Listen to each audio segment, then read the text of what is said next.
मौन की शांति से विराट की खोज है मौनी अमावस्या। सनातन धर्म में मौनी अमावस्या का बड़ा ही महत्व है। हिंदू पंचांग के अनुसार माघ माह की अमावस्या तिथि 28 जनवरी को संध्या 7:32 बजे से शुरू होकर 29 जनवरी की संध्या 6:05 बजे समाप्त होगी। इस दिन ब्रह्म मुहूर्त में स्नान और दान का विशेष महत्व माना जाता है। ब्रह्म मुहूर्त 29 जनवरी को प्रातः 5:25 से 6:18 तक है।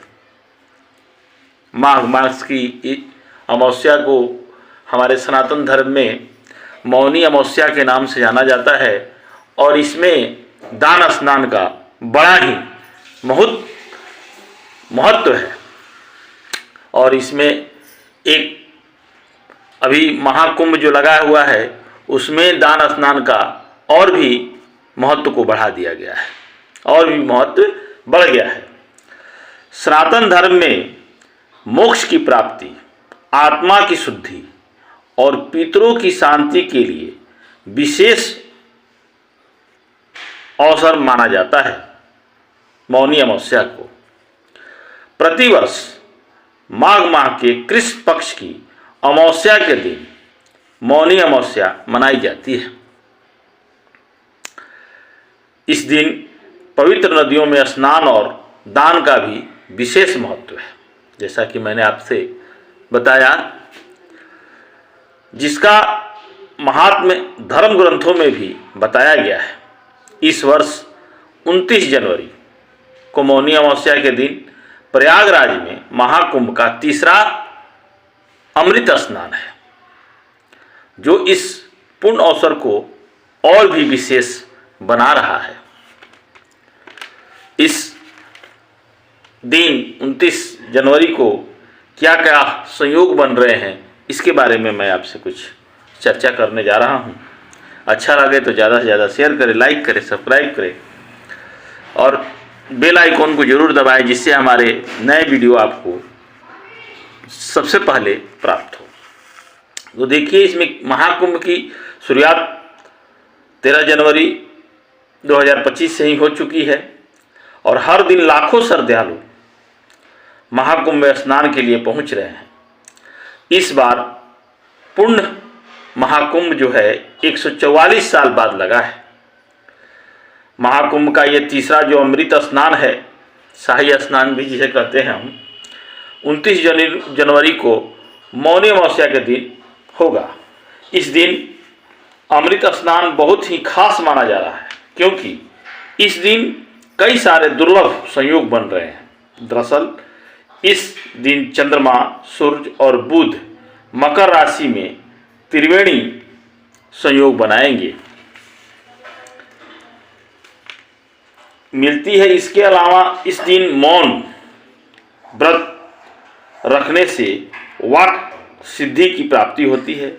सनातन धर्म में मौनी अमावस्या के दिन मौन रहकर या मुनियों जैसा आचरण करते हुए दान स्नान करने की पुरानी परंपरा रही है। ऋषियों ने माघ मास के दौरान सूर्यमंडल के मधुर नाड़ी की उपस्थिति का अनुभव किया था। इस मधु नाड़ी के कारण बहने वाली हवाएं भी सोमरस और प्राण से उत्प्रेरित होती हैं, इसलिए यह सूर्य के उत्तरायण का कारण बनता है। सूर्य तप का और ज्ञान का प्रतीक है। इससे माघ की पूरी अवधि तप और त्याग का होता है। वातावरण में पीलापन यानी फसल की पियराई के कारण अन्न के दाने में मिठास भरता है। इससे यह मिठास हमारे भीतर जाकर रूढ़ता को खत्म कर मजबूती प्रदान करता है। शीतकाल का खान पान वर्ष भर रोग प्रतिरोधक क्षमता बढ़ाता है। इस काल में मीठा भोजन अच्छा लगता है, जो स्वास्थ्य की दृष्टि से दवा का काम करता है तथा सुपाच्य और स्वादिष्ट होता है। ये मौनी अमावस्या में के समय और इस का संयोग के बारे में मैंने आपसे कुछ चर्चा की।